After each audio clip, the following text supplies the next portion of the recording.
સુરતના ઉમરા વિસ્તારની ઘટના। 9 વર્ષીય માતાએ પુત્ર સાથે કર્યો આપઘાત। અગમ્ય કારણોસર કર્યો આપઘાત।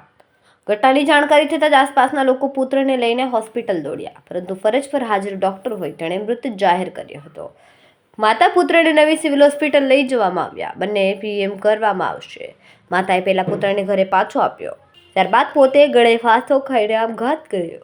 સોપાન તાડે હું સવારે 10 વાગે ઓફિસે ગયો, 11:30 વાગે ઘરે આવ્યો મોબાઈલ નું ચાર્જર લેવા।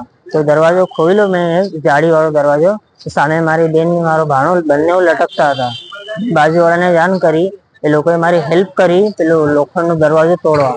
દરવાજો તોડીને અમે અંદર ગયા, ગળો ફાંસો કાઢ્યો અમે મારો ભાણાને। હું પછી સામેની હોસ્પિટલમાં લઈ ગયો, કેમ કે મને ડાઉટ હતો કે આ જીવતો છે, અહીંયા શ્વાસ ચાલે છે। ત્યાં લઈને ગયા તો ડોક્ટરે કીધું કે આને સિવિલમાં લઈ જાઓ તમે। તો પછી અમે અહીંયા સિવિલમાં આવી ગયા। તમારી બેનની ઉંમર કેટલી છે? ભણ્યાની ઉંમર કેટલી છે? શું નામ છે? એનું નામ ડિવોર્સ થઈ ગયેલું છે, નામ છે એનું પૂનમ શાહ, ઉંમર છે એની 26। બાળકનું નામ? બાળકનું નામ શિવા શાહ છે। કેટલા વર્ષનું? એ છે 4 વર્ષનું। તમારી બેનનો આપઘાત કરવાનું કારણ કઈ? એ રિસાઈને બેસતી હતી, કોઈની જોડે વાત નહીં કરતી હતી। એનો ડિવોર્સ થઈ ગયેલો હતો 1-2 વર્ષ પહેલા।